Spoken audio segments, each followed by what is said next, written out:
Okay. We start. Hello, everybody. I want to welcome you at the Faculty of Social Sciences as the Vice Dean of this faculty. We are hosting one of the events within this Utopia Week in Ljubljana. I'm really happy to see you here. The event that we are hosting here is a roundtable on migrations, reintegration, and sustainable development in the post-Yugoslav context. I would like to thank the organizer and the moderator, Professor Natalija Majsova, who has been organizing this with a little bit of help with a group of heads of the doctoral programs in humanities and social sciences within EUTOPIA network. We can say at the end a little bit more about that. And I want to thank the speakers who are here. Natalija, she's going to present them. Also, one of the speakers who is with us on Zoom. I'm looking forward to this interesting discussion. Thank you. Thank you, Katja.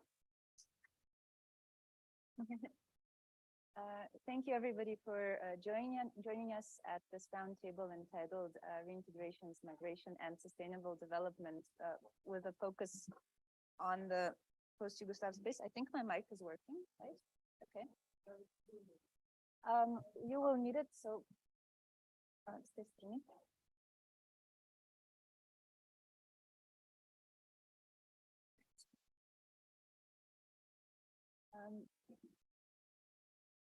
Okay, we're still on time. Once again, thank you for joining us. Maybe I might use this introductory minutes as an opportunity to also check on one of our speakers, Colin, who is on Zoom. Colin, hello. So you can hear us okay, and we will test if we can hear you okay in a moment. So the EUTOPIA consortium, the EUTOPIA network, has, of course, a pronounced focus on mobility, connecting different universities and creating spaces for exchange and for building European curricula and a European notion of, well, a European academia. And when the opportunity arose to organize EUTOPIA Week in Ljubljana, one of the very important people at the university's international office, Tjaša Nabergoj, and I did a bit of brainstorming, and we tried to conceptualize an event that would foreground this notion of mobility in a way that would be useful and illuminating to both early career scholars and senior academics, and in a way that would highlight the specificity of space and place, because mobility, of course, is a big buzzword. It features in many calls for projects, for positions, and so on. And yet in many disciplines and in many contexts, it's actually the notion of space and place that that sort of gets overshadowed in this discourse, although as some of us know, some of us who work in the social sciences and humanities, we know it very well, it is of paramount importance to many things, you know, from practical and pragmatic issues on how to organize your lives to perhaps on how to lead research careers. And thirdly, to some researchers, you know, research interests themselves can be very much placed, you know, very much grounded from this spatial perspective. So thinking about how to conjoin our interest and our interest in this particular Southeast European space in the post-Yugoslav region, and on the one hand, and the notion of mobility and the notion of transmission, knowledge and practices and persons and their stories, if you want, across the European space, Tjaša and I conceptualized this particular roundtable, which brings together 4 speakers, 4 very unique researchers, not only with a very extensive and labor-intensive mobility record, but also with very specific and very interesting research agendas. The point of this roundtable is therefore to dissect and to look into the notion of mobility through their personal stories and perhaps through their reflections on their careers and the different factors that have shaped them. I won't spend too much time introducing my speakers because I would love to actually give them the opportunity to do so themselves. But just, you know, in order to make sure that we're all familiar with the names, Today, you'll be listening to Tamara Pavasevich-Tosh, who is an associate professor at the Faculty of Economics of the University of Ljubljana. Katja Kobold, who is a Marie Skłodowska-Curie research fellow at the Scientific and Research Center of the Slovenian Academy of Arts and Sciences, with a background in comparative literature and cultural studies. My department colleague, Alyosha Pujar, who's an associate professor of cultural studies, and Colin Ritberg, who is a philosopher interested in the philosophy of science and logic, and is currently based in Amsterdam in the Netherlands, but will soon be returning to Brussels, to the Vrije Universiteit, Brussels. So my first kind of icebreaker question to all of you, and of course, whoever is the most extroverted is free to start, is free to go first. My first question would be just thinking very broadly in terms of mobility and your own identity as a scholar, as a researcher. In what ways do you think international or also intersectoral mobility has shaped you as a professional? Do I need to call somebody else, or Tamara? You were listed first on the bios. Hi, everybody, and thanks for coming. So yeah, maybe I'll start a little bit also with okay, very close. Just to introduce where my experience with mobility comes from. I also wanted to say, as far as EUTOPIA is concerned, I was on the team that was writing the proposal for EUTOPIA on the work package of diversity and inclusion. And I honestly did not think there was a big chance we would actually get funded. So it's actually great now, a couple of years later, to see EUTOPIA in a great swing. And I'm also in one of the learning units on learning on languages and diversity, which is also very related to the mobility aspect, because these learning communities, I don't know if you've heard of them in EUTOPIA, are focused around particular topics. And I've gotten to meet some really great colleagues from all of our partner universities. And today I'll meet them live in person for the first time after working for 2 years, because it was also envisioned as a mobility thing where students interested in the topic of language and diversity and professors, we could all meet at these different schools, and that didn't happen for the last 2 years. So on my end, I did my studies in the US. I got my PhD at Harvard about 15 years ago, but already while I was in the US, I did exchanges in Germany, Russia, all over the place. And then I worked in Switzerland before moving to Slovenia. I'm originally from Serbia, so my family lives in Serbia. And this is maybe one of the things that I would highlight as perhaps positive. So my comments on mobility, the biggest ones I wanted to give are two parts. One is depending on where you're going, and the second one is practical obstacles. So as you all might know, those of us who are employed at the University of Ljubljana as of a couple of years ago officially have to go on mobility for at least 3 months uninterrupted. It used to be uninterrupted to somewhere abroad. As a criteria to get associate professorship. And this is actually one of the biggest obstacles. It was seen as a way of the University of Ljubljana encouraging scholars to go and spend time. And you, of course, understand why. But once they implemented this as a rule for promotion, it turned out that there were all sorts of problems with this rule. Not only that for women with children having your promotion criteria depend on having to move somewhere for 3 to 6 months was problematic. We couldn't get off teaching. So basically what this means is you just teach extra before you leave, and then you go on mobility. And it's not like you're granted mobility to do research. It's like you're almost punished for going on mobility before you leave. And the third part is that the funding, that we don't get funding for the mobility. So this is where I was going to say the Balkans is a positive addition here, because for me going to the Balkans, I could actually fund this from my salary here. We have colleagues who are going to Ireland and some other pretty expensive places where it was much more difficult to actually to carry out the mobility because of funding issues. So there, I hope that sometime later in the discussion, we'll go back to these practical dilemmas of how to actually make the mobility work out for you. And then as far as my own research is concerned, I do a lot of ethnographic field work. I'm a sociologist. I'm interested in how children learn identity in schools. So half of what I do is observing schools. So I have to be in the field. Since moving to Slovenia, I've shifted to also looking at Slovenia, obviously, so I can actually get data here. Some of it is looking at textbooks, which you can get wherever. That there again, Balkans is awesome. You just call one of your colleagues, they put the textbooks on a bus or on a plane and they ship them to you. It's much easier to get this. So some of the research I've been able to do, because in one sense it's easier, where people in Croatia and in Serbia, my colleagues are much more flexible in terms of these arrangements. But on the other hand, when you're working with kids and doing either surveys or interviews, you actually have to spend time there. And the way it's worked out for me mostly is I took a sabbatical 2 years ago to go spend time in Serbia, which luckily now counts as a foreign country. So that also counted towards my promotion. Unluckily, it was during the 3 months when COVID hit first. So I actually didn't get to spend any time at the university in Serbia. But that's when I could actually get my data collected.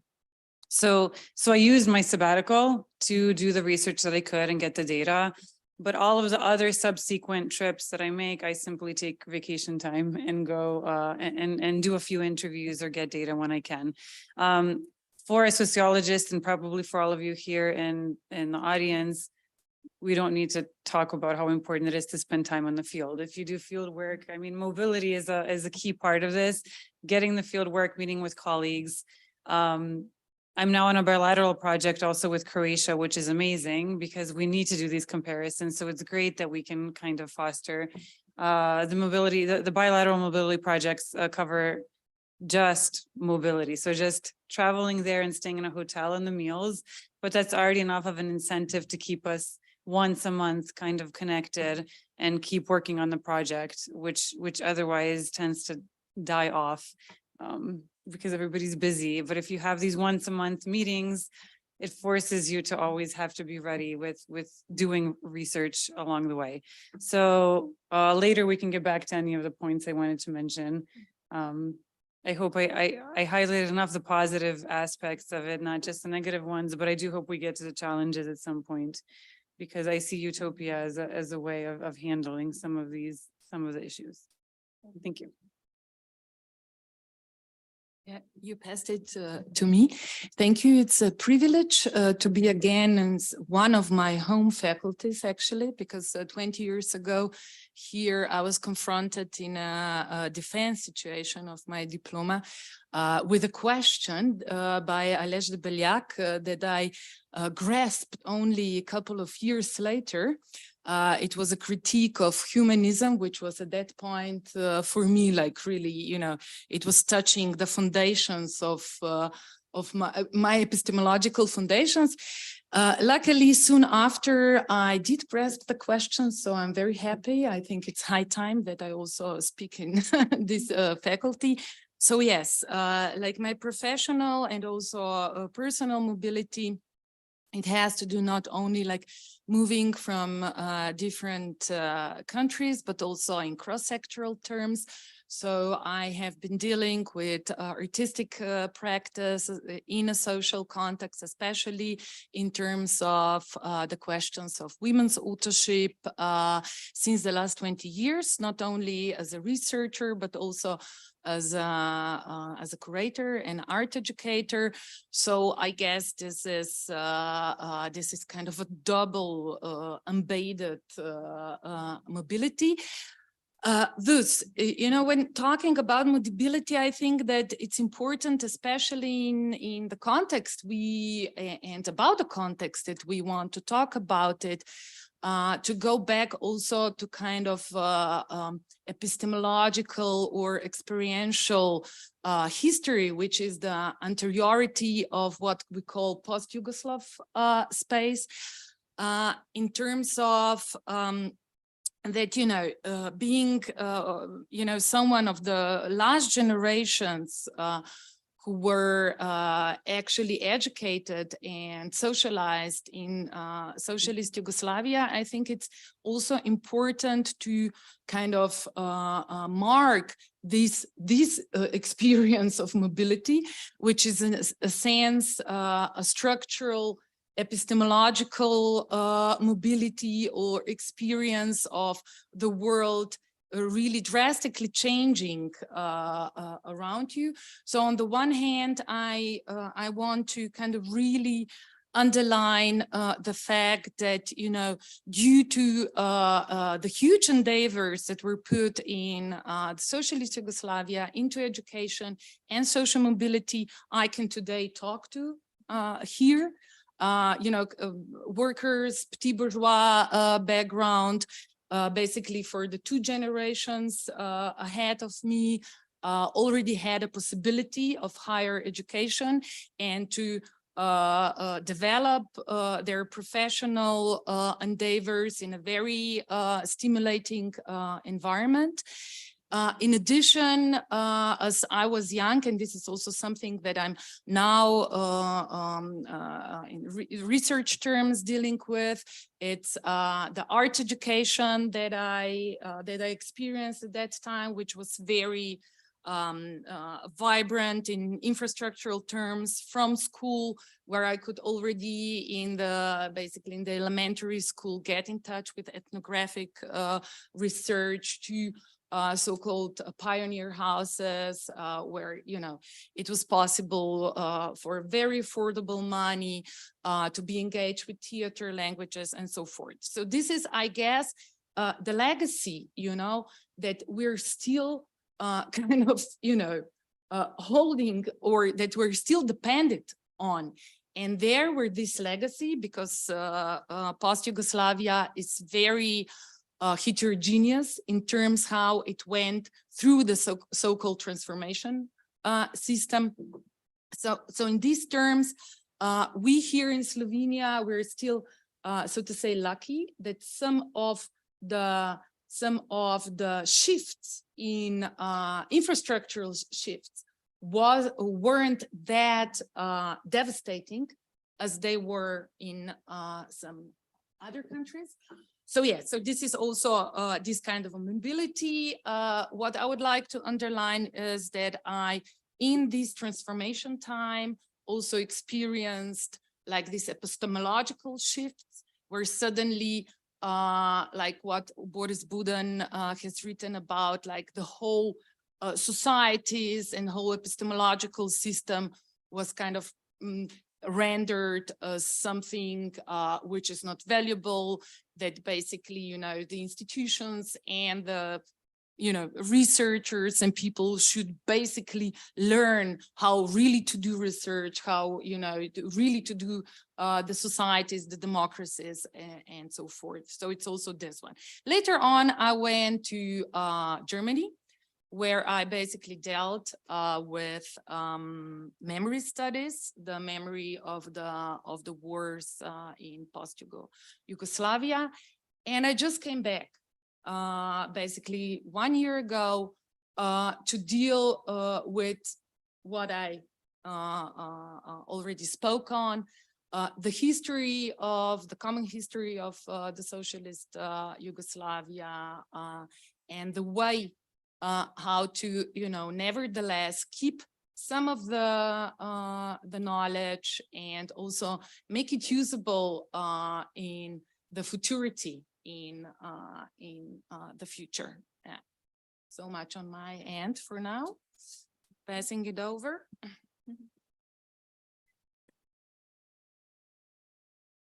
Typically, everyone has extensive notes in front of themselves, and I have 0. So you can expect my fluffiness to come to the fore. So, of course, I was born in ex-Yugoslavia, and in Croatian part of it, Mediterranean part of it, of mixed origins, and that in a way marked my destiny in that space, because from the nationalist regime in Croatia, as soon as that regime was constituted, there was this huge pressure, inner pressure, outer pressure, not to go into details, to move. Something that I never wanted, never desired. I had 0 wish to move. I was not cosmopolitan. I was quite provincial and parochial, enjoying local histories. Nonetheless, as soon as bastards came to power, there was nothing else to do. And since I wrote about one specific aspect of Italian literature at that point, being literary scholar still at that point, and came into lots of trouble with various services for protection of constitutional order or whatever that was under Tudjman, I was invited by Italian university, and basically they saved me. My first university before my PhD, before my first PhD, was in Italy, in Trieste. So I started to work as a lecturer in Trieste before my first PhD. And only then was later, gradually, when democratic government in 2000 was restored, and then a few years later, I was re-invited to my hometown in Rijeka, where I finished my first PhD with some Zagreb in between. And that is where we established first cultural studies department in Croatia, and where cultural studies became an important part of my life. My first PhD was in cultural theory, so it was relatively easy to bridge those things. Fast forward, again, another cycle of deterioration of various relations as it happens, and some Koreans are appearing. Since I initially graduated Slavic studies, some Koreans appearing, asking for guest professors in Slavic studies. I jump upon the occasion, not knowing what South Korea is. I was thinking it's a tropical country because it's called South. So I froze that first winter in Seoul. I was crying under the snow. And of course, I was professor of Slavic studies for a while, but cultural studies never left me. And as it happens with academic mobility, of course, I fell in love and things happened, and I've decided not to return to Rijeka, where climate was anyway not good for me. So I wrote to my original university saying, I'm not coming back. 2 months later, my Korean university informs me that I misunderstood things and that I cannot stay on that contract. Long story short, I have survived, moved to much better university that in the end was a disaster politically because it was super conservative and owned by a Christian church. Nonetheless, it was very fancy, but those fancy church people said, Rijeka is ungoogleable.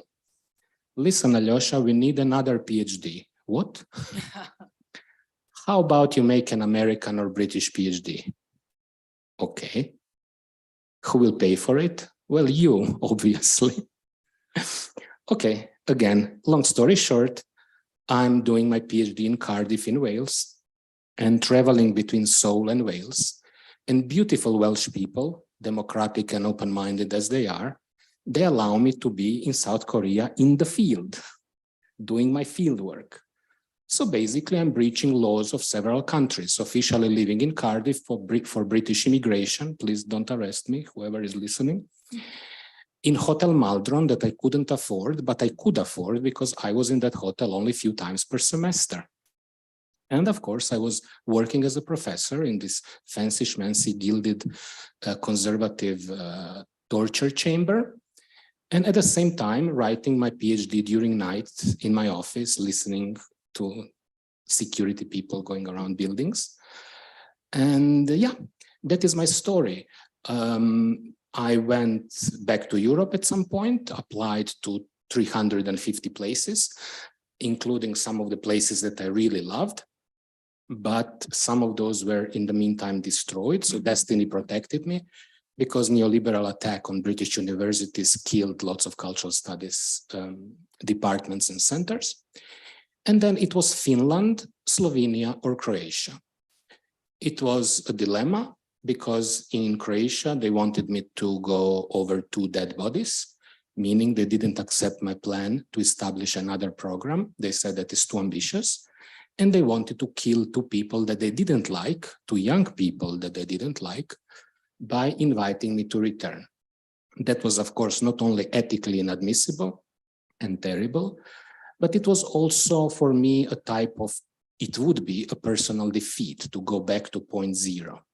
Finland was beautiful, fantastic cultural studies, fantastic paychecks, nonetheless, very cold, very strange, and neither me nor my Korean wife would ever learn Suomi. And of course, if you are into academic mobility, that matters. And then somebody told me, but listen, your name is mentioned in some job, blah, blah, blah, in Slovenia, in Ljubljana. I said, Ljubljana? I must be very honest, I don't want to insult anyone. I forgot that I applied to Ljubljana at that point because I was applying like crazy everywhere because I was in the middle of a huge political fight, not to go into details. And somebody told me, but Ljubljana. So Ljubljana, you know, my babica was Slovenka. Wow, Ljubljana. I knew Aleš Debeljak. I didn't know at all that that is his legacy and his place. I knew him, but in my mind, nothing was connected. It was just one line on some website about higher education jobs, sadly. Again, fast forward, Slovenians not only gave me this job, but also welcomed me with lots of collegial support and friendliness, something that I needed more than anything else. So I needed that more than money, more than research funds, more than anything. I need some kind of warmth, support, collegial atmosphere, and all that I really got. Now I'm sorry that I didn't ask about the money. But in any case, I'm here doing cultural studies, very happy, and it would be very atypical trajectory of mobility. I'm speaking too much, sorry, because I'm old. This is more than 20 years of things, but I'm publicly admitting it. About mobility, we are in neo-feudal, neo-medieval situation. When Laszlo Barabashi measured how people move, he realized that we don't move much. We move through corridors from point A to point B. Who is moving in this world? Either privileged ones or those that are forced to move. Academics strangely belong to both of those groups. And as medieval vagantes went around, we are now going around. And exactly as they did, we are doing for two different reasons. Sometimes you go to become something or someone or to learn something. And sometimes you go because you cannot stay. In that particular sense, young academics, especially precarious academics, are in paradoxical situations. And mobility is this double-edged sword that can really help you, but it can also hurt you. Whoever is caught in mobility for a very long time, unless they are really profoundly postmodern nomadic subjectivity or whatnot, or digital nomads, will probably eventually suffer from mobility. But we can maybe say something later about it. Thank you. I'd like now to pass the mic to Colin. Speaking of various forms of mobility, actually, Colin, as you can see, is engaging in a form of virtual mobility at this very moment. Can you hear us, Colin? I can hardly hear you. Can you hear me? Can everybody else hear me? Can you wave if you hear me? Yeah. Yes. Yes, you can hear me? Okay, very good. So hello, I'm Colin. Sadly, I don't really see the audience, but hello to the audience as well. As was already said, that I work in Amsterdam at the moment. I'm sitting in Brussels at the moment, though, for family reasons, and this is my old center. So it's all complicated, I guess. So whilst I really share in the idea that we need to criticize this mobility bit, which was the point that I wanted to push here. Since we've already heard enough criticism, maybe I should also mention the excitement about mobility and the kind of benefits of this, because I certainly was excited. So I grew up in Hamburg in Germany, and then I moved to Münster, which is not that far away. It's like 2.5 hours by fast train. And to just study mathematics there, and it was great to get away from home and it's early student life, okay. And then during my studies, I discovered that mathematicians can actually disagree with one another. I found that really weird, and to find out more about this, I embarked on a philosophy degree at the Tech in Hamburg in Germany, and then I moved to Münster, which is not that far away. It's like 2.5 hours by fast train. And to just study mathematics there, and it was great to get away from home and it's early student life, okay. And then during my studies, I discovered that mathematicians can actually disagree with one another. I found that really weird, and to find out more about this, I I embarked on a philosophy degree at the technical Hamburg in Germany. And then I moved to Münster, which is not that far away. It's like 2.5 hours by fast train. And to just study mathematics there. And it was great to get away from home and, as an early student life, okay. And then during my studies, I discovered that mathematicians can actually disagree with one another. I found that really weird. And to find out more about this, I embarked on a philosophy degree. Are there technical issues?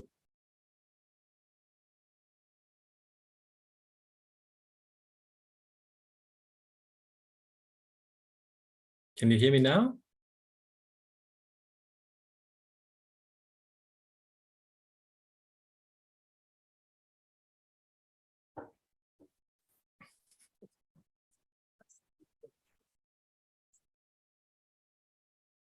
Okay, Colin, apparently everything is fine now. Yeah, everything is fine now? Now we Yes. can see your mouth move. It was super uncanny.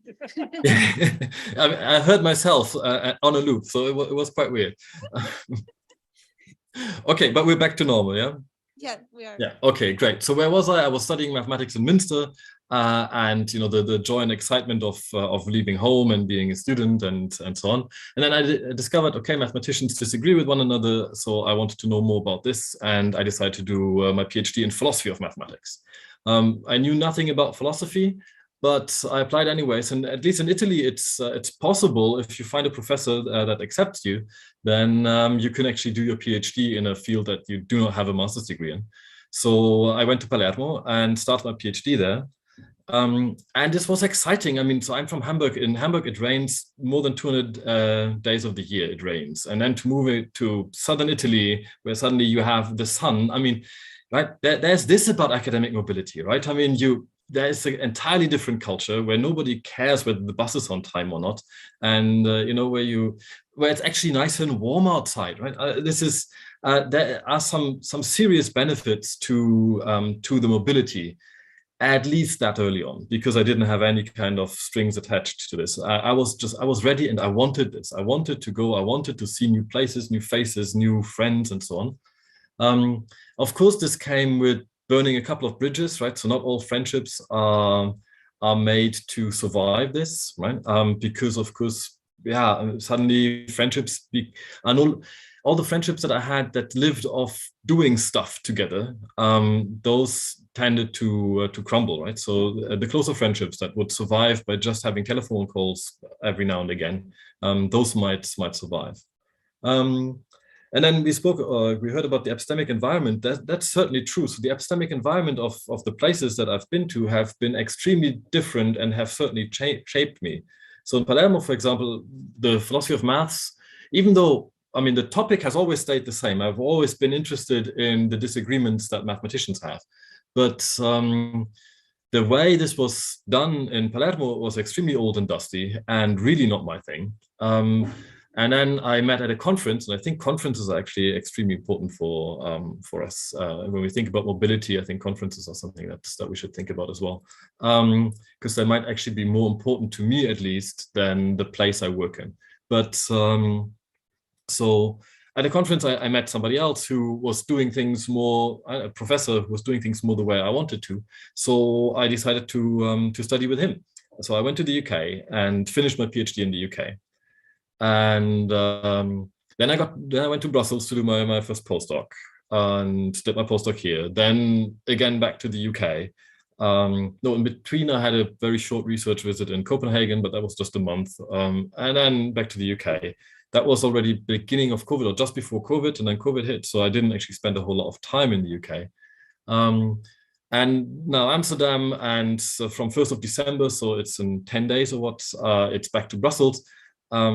So that has been the mobility, but the ways that people have been doing their research, have been thinking about mathematics, right? And what I'm interested in are mathematical practices. So critical reflection on how mathematicians do mathematics, right? I'm particularly interested in ethical issues. That's one part of what I do, but the way the reflection goes on what mathematicians are doing has been extremely different. So in the UK, so Palermo was old and dusty. In the UK, it was a focus on the mathematical object, let's say number or function or set or whatever, and the logic of its development, right? So a kind of Hegelian dialectic, if you will. That was the way that my PhD supervisor was doing his philosophy, right? So this was one aspect of it. Here in Brussels, it has been very much the kind of situated knowledge in the terms of in the practice sense, right? So how how the social comes together. So it's no longer about the thing, but it's about the social groups, right? And in Amsterdam, then I went to the math educators, and they were really big on online questionnaires and, you know, empirical methods to study stuff and, you know, put stuff in numbers so that we can have products, right?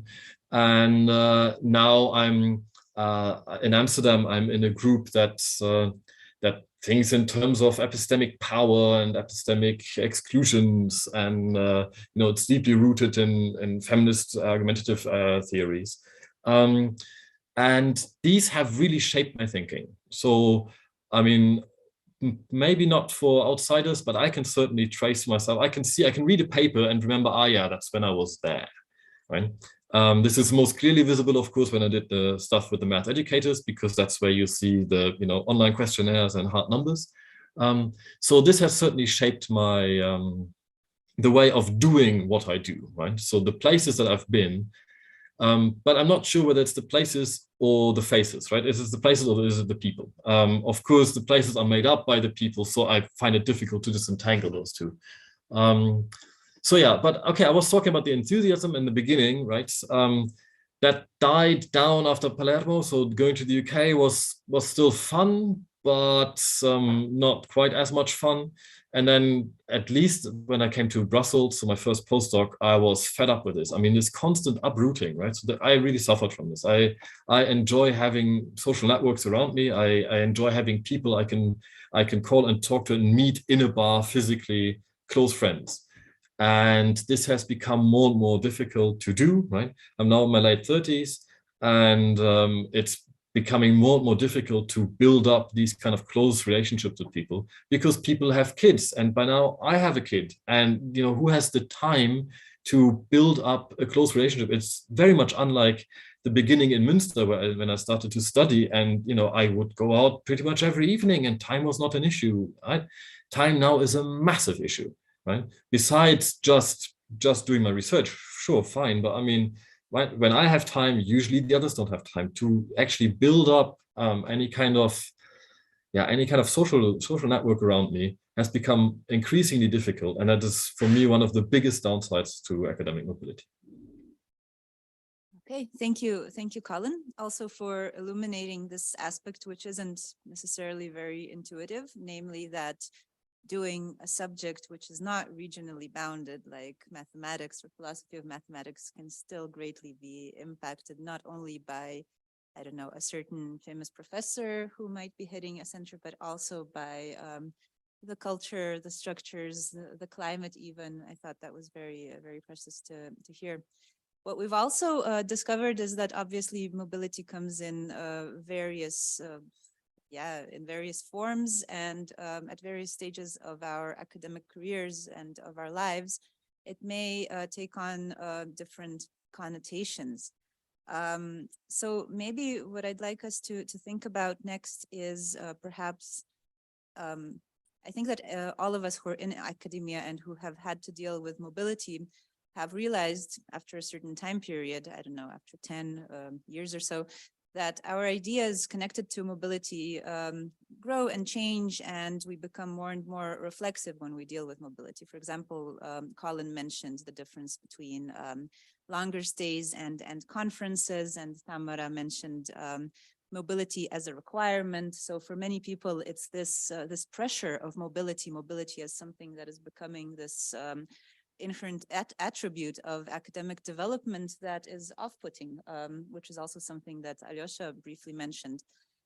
So perhaps, if some of you might like to comment on this, to what extent is mobility necessary, and to what extent is making the mobility a necessity for academic development also a hurdle, a bottleneck, something negative, I guess?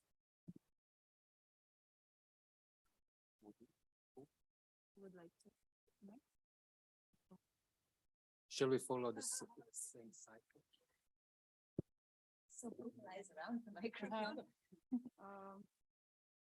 Yes, closer. No, definitely. I wanted to say this aspect, the very two important aspects. One is short-term versus long-term mobility. And I would say for us working in Slovenia, actually, but also in Serbia and Croatia, long-term mobility is actually dangerous in terms of job stability. So if you want to keep your job, and I remember I received a fellowship, a really awesome fellowship in the US at Princeton University. No teaching, just research. My topic, 10 people from around the world, massive funding to bring another. It was amazing. But then I had to get my job contract here frozen for a year, which was a big hurdle. The 365th day, the HR was checking to see if I was back, because, you can freeze it by law. I mean, just to get through the hurdles and get the fellowship, come back. So anything longer than a year, and already a year was a problem, because then somebody else had to teach my classes. Normally like I said before, all of our mobilities are okay if you do all of your other pedagogical work before you leave. So long-term mobility is dangerous in terms of job stability. And I think what you mentioned is really important. We all speak from a position of privilege now. I don't know how, no, you're still in a fellowship, but with a permanent job contract, you do have this privilege where you can kind of leave and come back, and there's ways to move around things. But I felt like at all of my colleagues who are working on these in the Balkans and so on, it's Marie Curie, then this, and maybe you're on an ERC grant by somebody, and it's just going from one precarious fellowship to the other. And something Colin and Alyosha mentioned, each time, especially once you have kids, so I moved to Princeton. I was alone with my daughter. I had to get a car. You take 1 month just to settle in logistics, and then another month at the end to sell the furniture, sell the car, move back. So all of these things but that's again from a position of privilege. If you're in a precarious state, you're basically just picking up and moving. So I think this really does highlight the short-term versus long-term, and at which stage in your career you are. So this excitement, if I didn't have a child, I wouldn't have had to buy a car. I also would have been able to live in the Princeton dorms, not have to buy, right? So my experience at Princeton would have been completely different if it had been 10 years ago when I was single, without the need to do all of these other. So this trajectory of mobility is also really important. The excitement that comes now, I get excitement from going to conferences. If I thought about moving somewhere, and you also had to switch your children's schools, which is not that easy. When I went to Serbia, I moved my child who didn't write Cyrillic into Serbian schools, and then back to this. So that kind of kills enthusiasm for anything but conferences or anything that's done short term. But yeah, when I remember that excitement that Colin mentioned, it is amazing, but at a particular place in your career. And I get to enjoy it now because I know I have a job to come back to. I wouldn't risk leaving. So even if I got an amazing opportunity elsewhere for my career, I probably wouldn't take it because it would jeopardize the full-time, stable, guaranteed kind of contract. So that's another thing to think about. So we're not necessarily making choices based on what would be the best for our research career or where would we really like to be, but where do you have stability, financial stability, a home, and so on. So those are always kind of up in the air. Yeah, I think that Tamara really underlined that, life is not only work, and work is and work is not only life. And I would like to again, touch upon what Colin also already evoked in terms of mobility, and I also touched upon in terms of this transhistorical and also cross-sectoral mobility, which is the ethics of the research and why we do what we do and how we do and for whom we do this in a way. So, like when I went to Germany to do my PhD, obviously on the memory of the post-Yugoslav wars, it was a huge epistemological input that I got, obviously, because German memory studies, due to historical reasons, the violence of the Second World War and the Shoah, of course, very meticulously articulated, conceptualizations within the memory studies. However, even though that, German speaking context is basically a neo-imperial context especially for the region, like in terms of economical and political terms. I mean, the term Southeastern Europe has been even forged in Nazi Germany, Großwirtschaftsraum Südosteuropa and so forth. Nevertheless, in terms of research interest into the region, the interest is very, say, limited.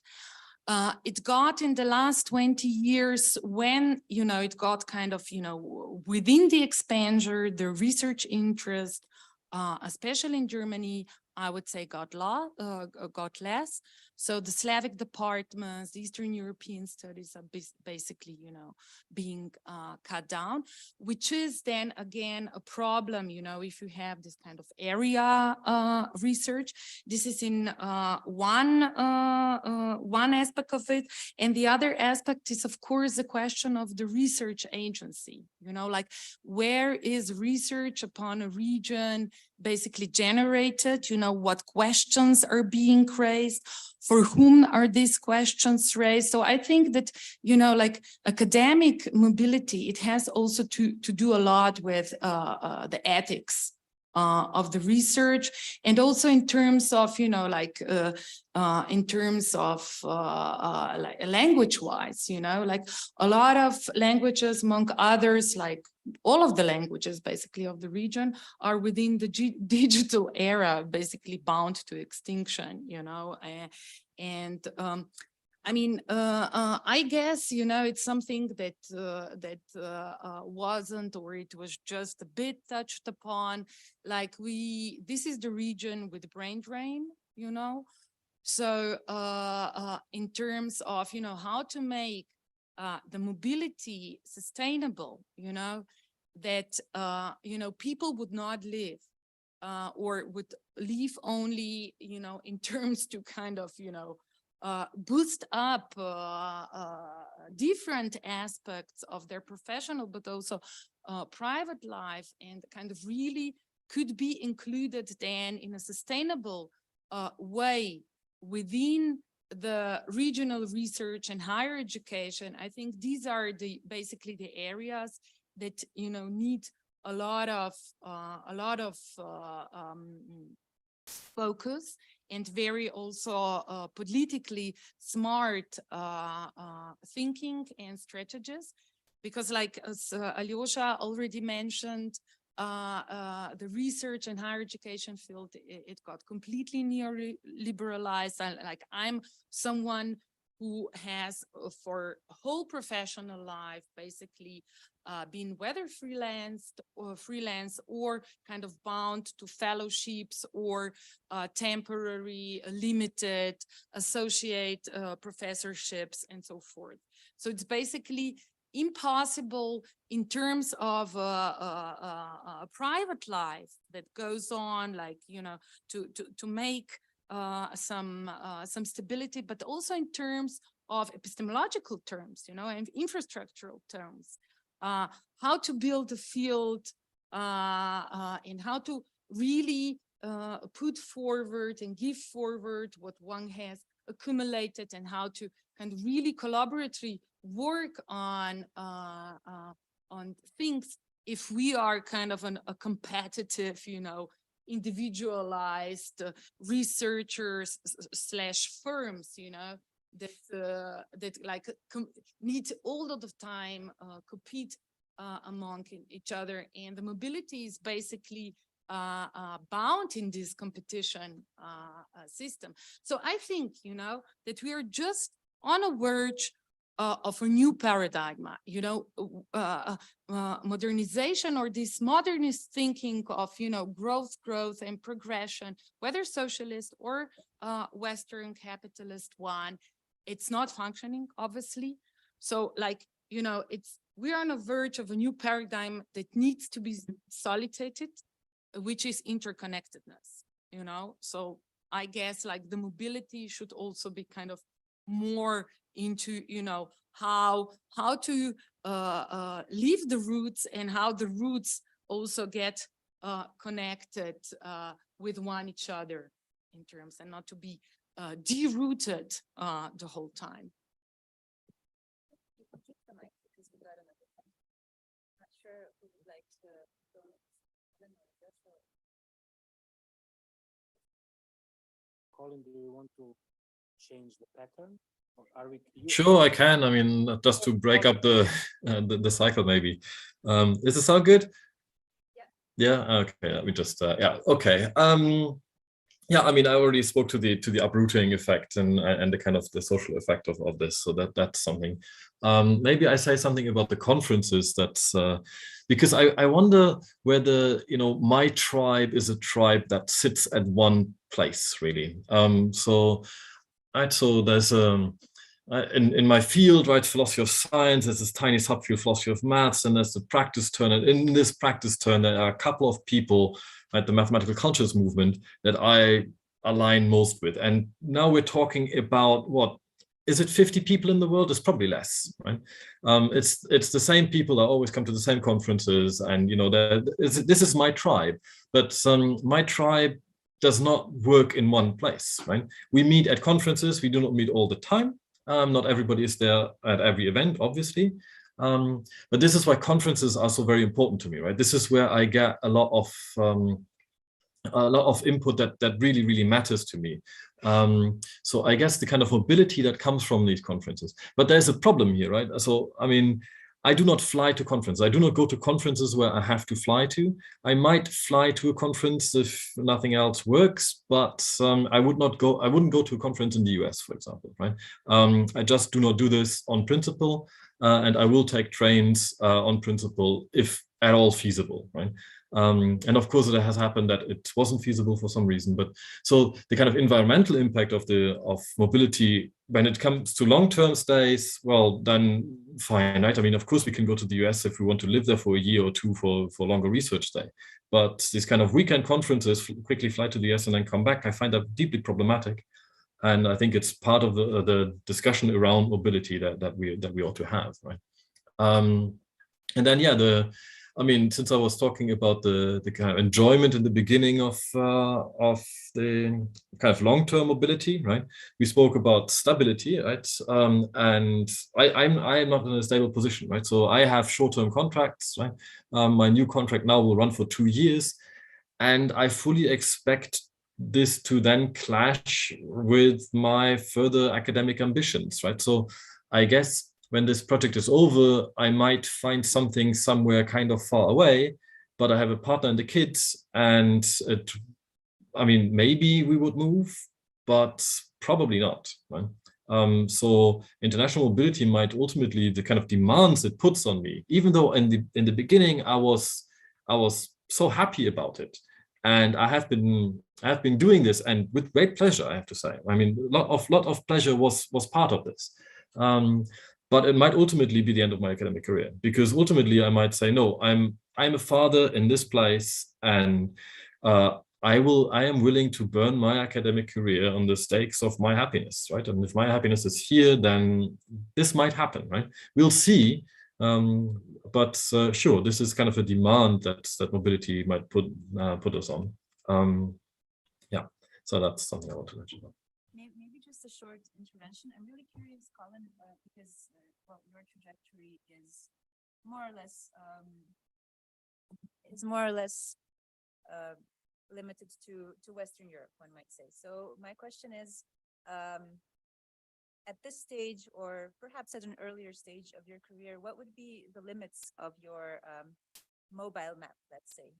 Are there places or parts of the world where you would not have wanted to move or to go? And it might be a question that is somewhat personal, I might say, but I'm just asking coming from the perspective that I don't know, people from our region often, or most times, we tend to move westwards, and sometimes if moving eastwards or towards the south is in the cards, then people are, well, we tend to be more careful about the choices that we make, because it's not about just where you go and how accessible your object of research will be, but also the different connotations that the projects, fellowships, or universities might carry with them. To be very brutally blunt, I know lots of people who will think 3 times before, for example, accepting a position in at different Turkish institutions, either for ethical reasons or for long-term reasons, when they think about, well, what will happen after the end of this project. So I'm just curious whether in your case there are these considerations, or whether they have been relevant at all. Or so strategic considerations have never really been on the top of my mind, whether I would go to a university that has some, you know, some great laurels attached to it, you know, so in the beginning I would have gone everywhere, right? So before I went to Palermo, I would have gone everywhere. Then I went to Palermo, and now I know I need a certain kind of order. I'm not actually, I mean, I am still German, it seems. So the chaos that I encountered in southern Italy was a bit much for me at times. So that there are places in the world that I do not want to live in anymore. There are places in the world that I do not want to live in for ethical reasons. I've been to Oxford and Cambridge enough for conferences that I can tell you that I do not like the academic climate there. I would not accept a position if they would offer it to me, even though it would be great for my CV, of course, right? Because it's Oxford and it's Cambridge, and it's awesome. But if that would force me to then live there and work there for years, I would not do it, because that's not how I want to conduct my research. So in that sense, yeah, it's. Yeah, I guess those were more considerations that impacted me. And yeah, later on, it became more and more important that, yeah, I mean, once my kind of my eco sense went up, let's say, right? So since I do want to visit family, I would not want to live so far away on a permanent basis that I would not be able to visit more or less regularly. It wouldn't even have to be every year, but, you know, every 2 years to. It might be a bit much. So I wouldn't want to live in South Korea. I don't think that would be a place for me. I also wouldn't want to live in the States. That's too far away for me, right? So I'm more kind of close-minded, or I don't know, local in that sense, if you like. Yeah, and yeah, I mean, at some point, of course, the payment also comes into this, right? So at some point I was considering, should I maybe move to South Africa at a position? So that's of course very far away, but I mean, the pay was so low that it wouldn't have been feasible to come home and, you know, see my sisters and my mother and my father in Germany. And that was also then was also becoming an issue. So yeah, but there were other issues with the position as well. So but it was, I mean, it was on my mind, right? So I wanted to flag it. Thank you. Alyosha? Well, a few words of warning. So in terms of this sustainability, I was not leading a sustainable life, and I was not interested in it. I'm not interested in planet that much, even though it's a very unpopular thing to say. So when I lived in South Korea, I lived full-scale South Korean life, very much plasticky. I traveled, flew everywhere. I used long haul flights to conferences from Jamaica, Australia, Hong Kong, Europe. Went back home to Europe 2 times per year. Universities, both of them, offered free apartment for 5 years. Obviously, let's talk money. After 5 years in Ljubljana, I still live in dorm because it is much more sustainable for me with my Slovenian income, and I'm forced to teach. I'm not forced. I'm wish, and I'm willingly teaching in Berlin, in private universities, having lots of gigs as a writer. And obviously that affects my also research productivity, because in Korea I was productive as a researcher and they would pay for my research. On the other hand, there was no camaraderie, no political freedoms, topics were objected, cultural studies were struggling. And at the moment when East Asians elected me to represent East Asia in the board of World Cultural Studies Association, I was thinking, oh my God, this is politically incorrect. Is it a white dude representing East Asia? There is something bizarre about it, but I grabbed it. I grabbed it hungrily, not because of career, but because it was a sign of normalization of my position in that particular research space. And to this very moment, I'm representing East Asia, which is ridiculous because I was reelected, but I wanted Balkans to get a seat, not for me, but for people maybe from Macedonia or something like that, since Slovenia is not really eligible for that in that sense. And I was politely, it was declined for now, but we are still fighting for Balkans. So money is definitely an issue. Packages that you get, money will decide your mobility. So I joined this particular association in Jamaica. I met you, Natalia, in Finland, no? Yeah. Many years ago. We went around from Shanghai to Hong Kong to Sydney to other places. And it was our way to become normal, whatever that is. I was thinking, okay, Alyosha, what is your ambition? Do you have ambition after the second PhD to become star? No, you're not smart enough for that. Then what is your ambition? To go back to Rijeka and do your garden and flowers in the garden? We have a garden. Well, not really. I'm not a Roman poet in love with rural things. So my strange idea was to be normal, which is ridiculous for cultural studies person, because the word itself smells of fascism. So the normal meant able to move, able to publish, and able to talk to people wherever I want about things I want. Danger for young scholars. Why? Because now I'm not Balkan studies scholar. My expertise is in Korean feminism. As a white dude in Slovenia, Korean feminism, I don't need to tell you how important that is. Not. So obviously, if you are then approaching foreign or British or American publishers, if you're approaching fellowships, if you're approaching scholarships, you will not do it as a white dude studying some feminist topic about East Asia. It's not working anymore, which is fine, because I consider that to be a historical achievement. So I'm not whining or complaining. I'm just saying that this important historical achievement that would prevent white dudes from mansplaining about these topics had a collateral victim that would be part of my activities in the West, especially now when I cannot finance them myself. That said, who cares? I'm fine. I'm surrounded by good people.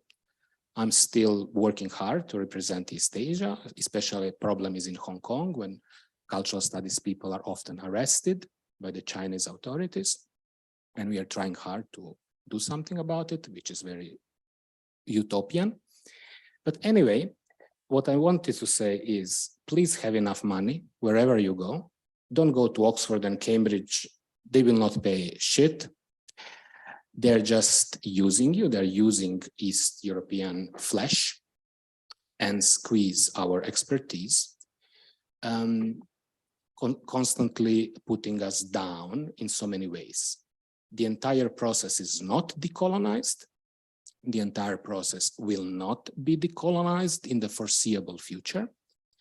And your good choice of succeeding with publishers and whatever is to be a regional mascot, to play a good Balkan player, especially if you have Western credentials, and that will open a space for you. You will become an official voice of your tribe. As Colin said, there is always a tribe. If you are not willing, or indeed not capable of representing your tribe, that will be working against you. Be ready. I never wanted to be a Balkan studies scholar, even though I graduated Slavic studies, so I could have been. I was raised in Yugoslavia. I was the last president of social youth of Yugoslavia in my high school. So I could do it. I'm bored by it, and I'm not doing it. Therefore, I'm struggling. On the other hand, thanks to very friendly Slovenians, that struggle is superficial, because deep down, as Colin said, important is to have right people around you at the end of the day. And I think that might be the case. Even though Natalija is always forcing me to places where I need to admit my real age. But other than that, I'm happy to be here. There's no age-related question as part of this roundtable. Well, yeah, but history of 20 years of whatever. Okay. I don't think I mentioned that. Anyways, thank you, Alyosha, for for broaching this very important topic about the entanglements between research, teaching, and the notion of space and place. And I do beg to disagree. I don't think the picture is as dark and somber as you've just painted it. And remember, this is sorry for the interpretation. I might be wrong. Anyway, this is a roundtable where we have lots of early career scholars in the audience. So I'd like to maybe challenge or push this notion of the necessity of tribalism a little bit, and to maybe also explore other types of connections between spaces and places and research. And perhaps Katya and Tamara would be great commentators on this. So maybe not directly related to space and place, but one of the things I did want to really bring up, and I can't remember who kind of mentioned it, is since we do have former Yugoslavia in the title of the panel, and when we were discussing Utopia and Utopia things even before it started, one of the big issues was to not talk about mobility from the Balkans always going to Western Europe. And it seems like we all, okay, you just explicitly spoke against it, but we all kind of, opportunities in Western Europe, and ERC has done a lot to say, we're not just all going to the US. The ERC grants have kind of made again Europe as a center, but it's again Western Europe. And even when I just looked at the results of the ERC grants today for the consolidated grants and the starting grants, and Slovenia is all the way on the tail end, and it's still, your success is going to Western Europe. And I really wanted to highlight, if somebody writes a report on the table, to also Utopia, that the mobility has to work both ways. So it has to be, going to Western Europe and then either returning to Balkans or having some of these things actually work circularly, not just in one direction. So that's something else that I really think is worth mentioning. Yeah, thank you for bringing up also the ERC program, which is supposed to have so much emancipatory potential in terms of capacity building and scientific excellence building across Europe. But then again, if you look at the institutions that actually wind up being the recipients of ERC grants, of course, we see this really, really, it's a really good illustration of the two tracks of development in the European.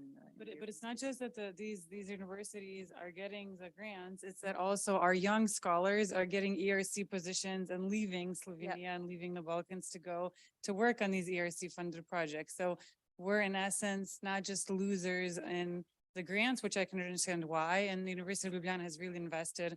I mean, I don't know if you guys are interested, but University of Ljubljana has so many resources to help people get ERC grants. They really do help you. But then the ones that do get it bring the young scholars along. So for young scholars, I ended up getting a permanent job here very accidentally. It wasn't a meritocracy. It wasn't open. It wasn't my merits that got me the job, right? So for young people, it's also really hard to say, oh, no, just stay, because in Ljubljana you might afterwards circle back. So that's just one of the things that I wanted to raise for the early career scholars. That's also the issue. So mobility is often advertised as your path towards a stable academic position, whereas European-wide polls and reports demonstrate that it actually sometimes hinders your chances of getting a stable position at the institution, at your home institution, because once you're out of this space and culture, it gets more and more difficult to come back, which is also to an extent my experience. And the same with cross-sectoral mobility, which has, of course, if someone that is working practically and theoretically, it has, epistemological, so to say, pluses, the field, what the field needs in terms, that it would get developed and so forth. But nevertheless, I highly encourage you to take the path that I did, because basically at the end of the day, we live in a world in which kind of a very telos orientated, goal orientated career path. It's very much encouraged, because you're always judged on your potential, and this is the potential, how much money are you capable to bring, or how much money you promise, it's a promise. It's 1% of people that basically, get, or in Slovenia, even less, Tamara just mentioned ERC, but nevertheless, you are always kind of evaluated on the terms of this promise, So yes, it's again the ethics, where from do we want to generate research? Is this live? And where do we, what the results of this research to come to? Is this also live? Or is this like the, ebony tower of the academia? So it's kind of, I think it's a lot on stake, basically, in this kind of discussions and reflections. Do you want to maybe say a bit more about your specific experience of actually choosing to go for intersectoral mobility, choosing to leave the arts sector and move back to academia, Katja? Yeah, indeed. It's, now we were talking about difficult conditions of work in the academia, in the arts. It's even more difficult, and this basically makes also impossible to reflect while you are producing, to reflect upon what you produce. So that's why I very kind of consciously had also in this need, to reflect upon the field. And I was really lucky to get, this, it's a 3-year position, because it's a restart grant, So guess, the knowledge I will accumulate within these 3 years, I will have to live upon for the next 10 years, this is the way it goes. So I really I'm on a fast track here with this project, really giving my all in terms. Yeah.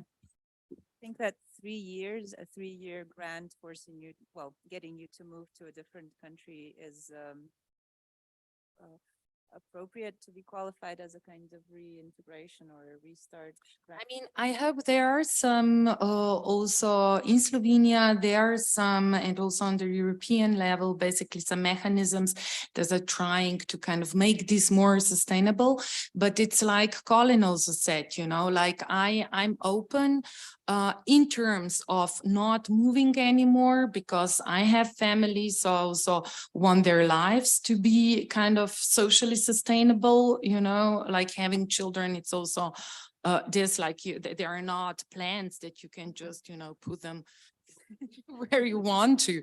So, so in these terms, I open, so to say, I'm staying open in terms, I can also go from research back to the arts or even to administration or management. So it's kind of, I stay mobile also in cross-sectoral terms, I guess. I have to.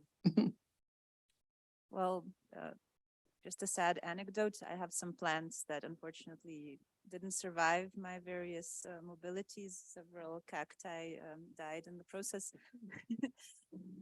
But maybe, yeah, to get back to what you were saying. So we were talking about the Marie Curie postdoctoral fellowship scheme, which is widely advertised as the step that young researchers, recipients of PhDs or people who are further into their career but would like to get back into the academia, that, I mean, the scheme is advertised as the thing that you need to get to then, and that will make things easier for you later on. Now, clearly, Katya has nicely illustrated that that's not necessarily, you know, that the solution isn't necessarily this simple, but maybe I would also like to hear Colin speak a little bit about your experience of the Marie Curie Fellowship and whether it really has been, you know, the stepping stone to a more stable and to a more stable career, or I guess that remains to be seen. So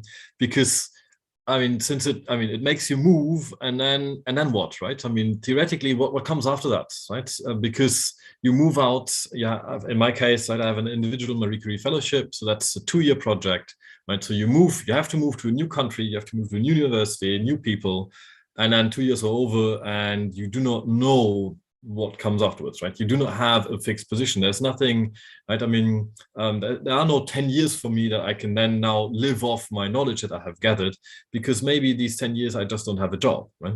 So I was lucky enough that there is a return scheme from Brussels, since I'd worked in Brussels and then was still associated to the center here, that I could get this return scheme, which is a 2-year project. So it's another 2 years. I mean, this is massive. I was super happy.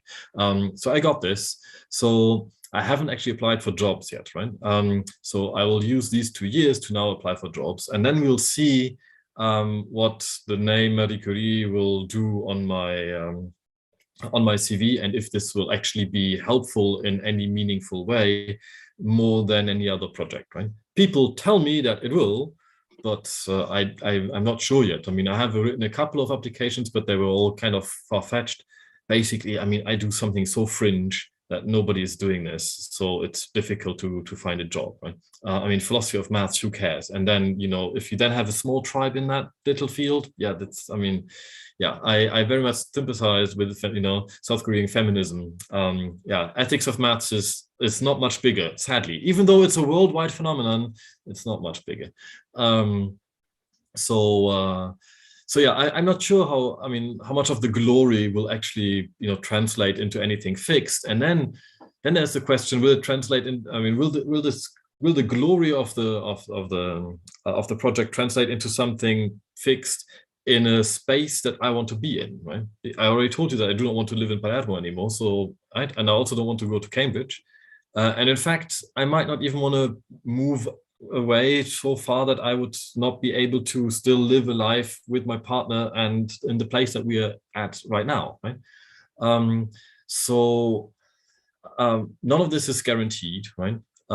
So I'm not sure, especially now. I mean, with the Zoom-demic, we've learned that, you know, Zoom works pretty well, and universities have been closed. Research has been going on pretty well, at least for the type of work that I do. You know, because we mostly do reading groups. I do not have to do field work, right?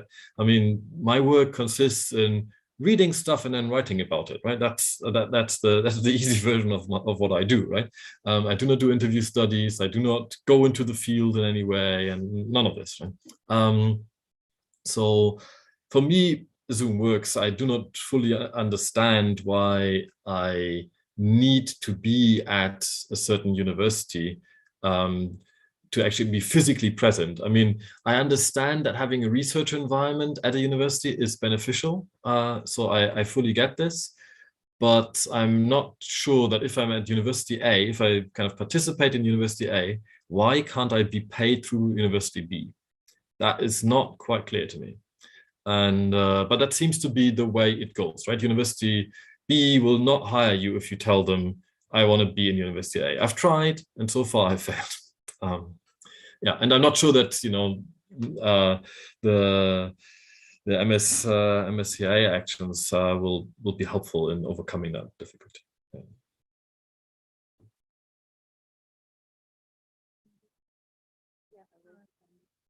Yeah, so thank you, Colin. We have roughly 10 minutes.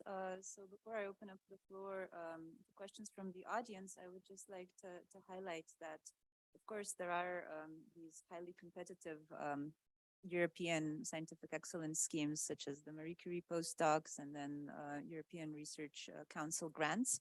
But what people, especially in our space, in the Slovenian space at least, should be aware of are also complementary schemes that are trying to make it easier for people to actually stay in the space or move to the space if you are a very good, promising researcher, but somehow miss out and receive 91.5 instead of 93% at the Marie Curie call, which is, you know, the threshold for getting funding in some areas. So please also look out for these schemes, which might, so for example, if your project scores highly enough and on at the Marie Curie call or at the ERC call for projects, there are, for example, Slovenian research agency schemes that will guarantee you at least some funding and an opportunity to carry out your project. In terms of the Marie Curie scheme, I think that it's actually, you get a very similar scheme, a 2-year project with some extra funding. So yeah, don't despair. But yeah, I think it's high time that we collect some questions from the audience. So please, if you'd like to hear more from any of our speakers, go ahead.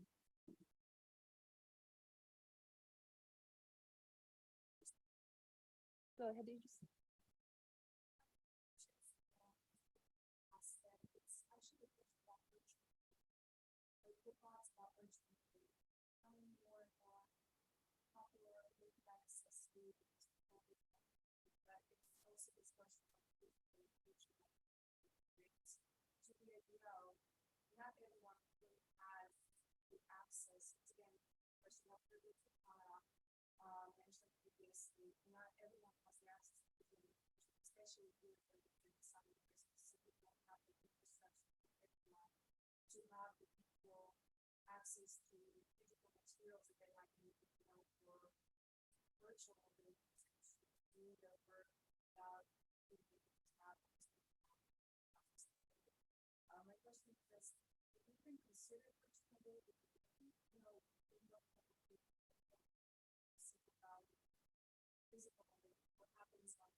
Okay, I have to briefly repeat your question so that Colin can hear it. So the question is about virtual mobility and about to what extent it actually counts as or may be considered as real mobility.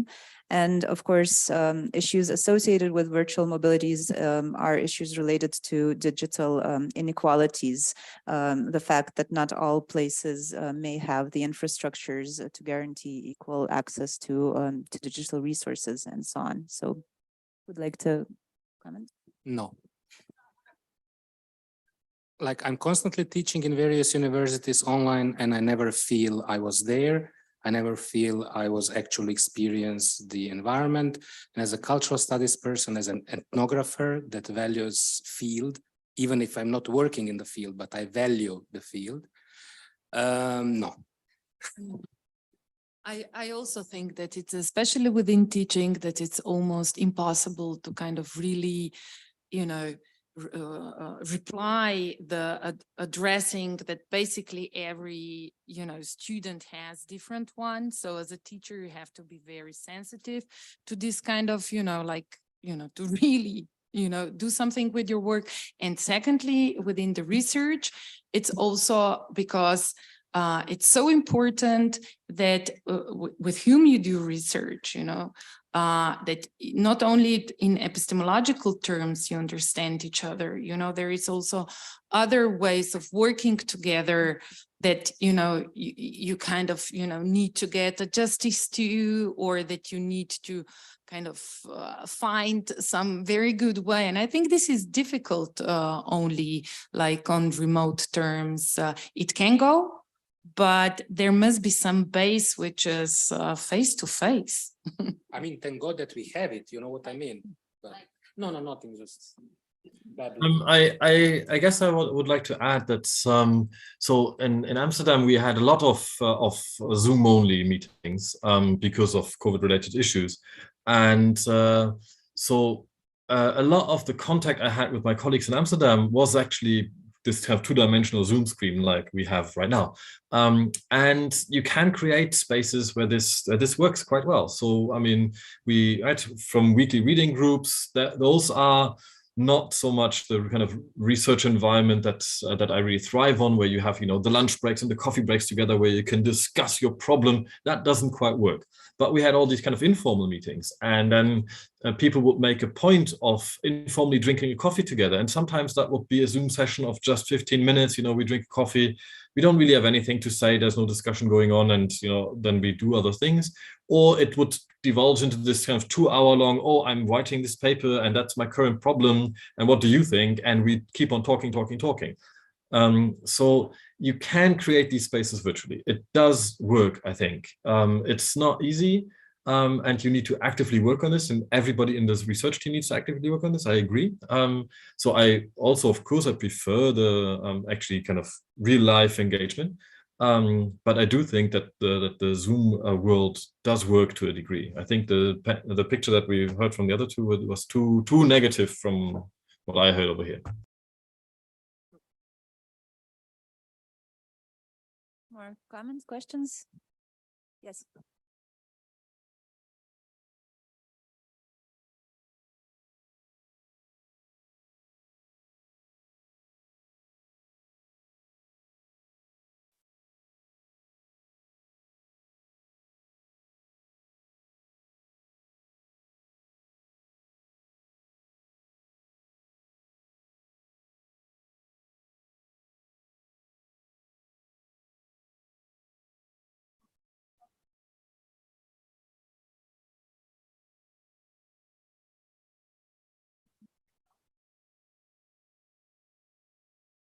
Thank you. So this is a question coming from a younger researcher about future prospects of mobility projects that wouldn't be so as oriented towards the West, but also would open up, you know, opportunities to do research in and about the Southern Balkans. Did I get you?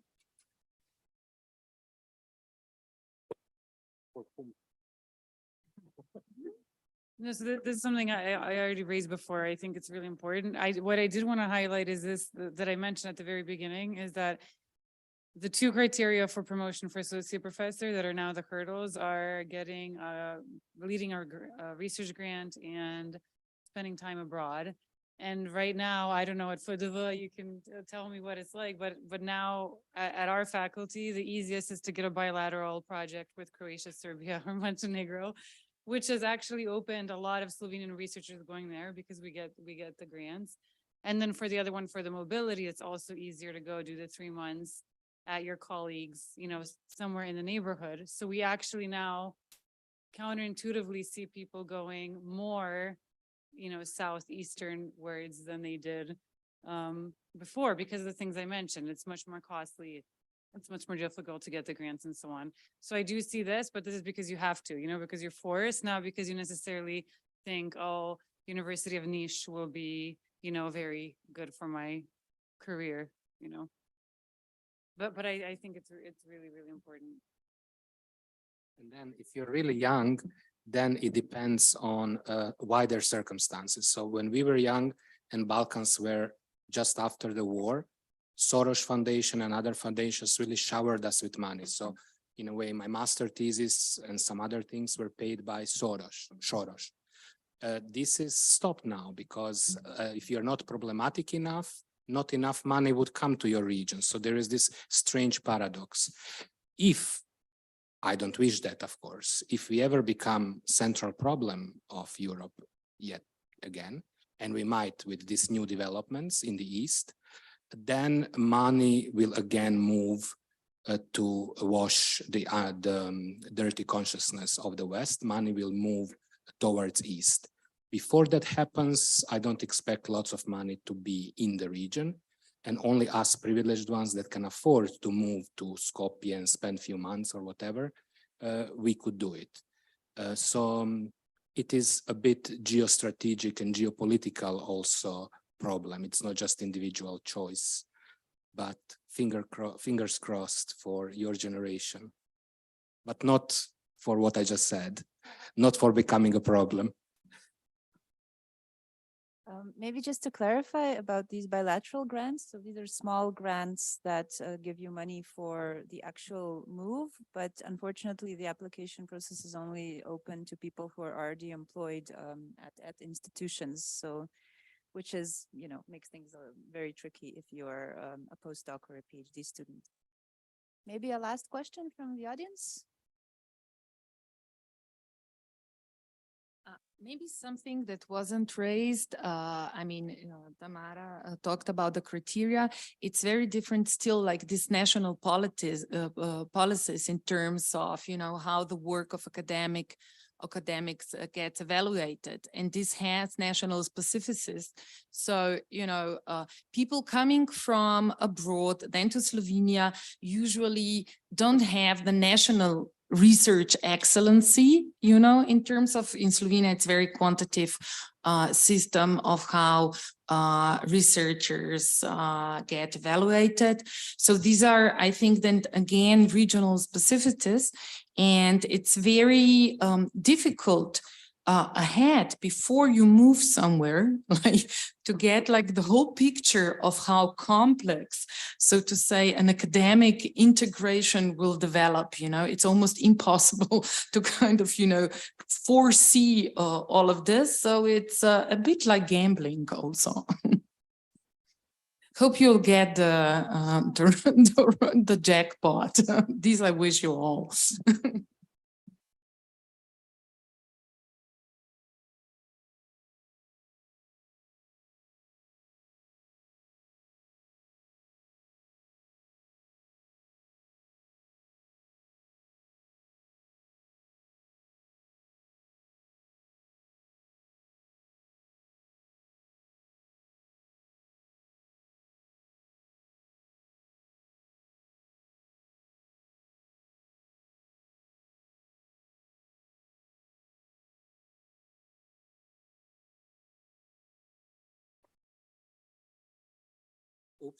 So another question from an early career researcher asking whether mobility is perhaps just the modern synonym for precariousness in academia, and something that you are urged to get experience with, but actually that might not necessarily be as helpful as advertised when getting a stable position.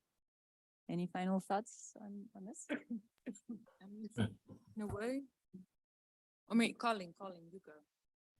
Yeah, I wonder whether precariousness doesn't always arise anyways. I mean, just by having these short-term projects that you know, we do not have long-term positions, so we do not know what's coming. Then mobility is of course offered as this way out, that if you can't continue in place A, then maybe in place B you might continue, right? So in that case, it's the kind of direct opposite. It's the answer. It's the way forward. But of course, it doesn't actually solve the problem. So yeah, that's what I wanted to say. You said it all. Okay, thank you. We're running short on time, so I would like to really warmly thank the speakers. You've all been really helpful and generous. I'd also like to invite Professor Karen Francois to say a couple of words before the end of this roundtable about a very cool doctoral students network.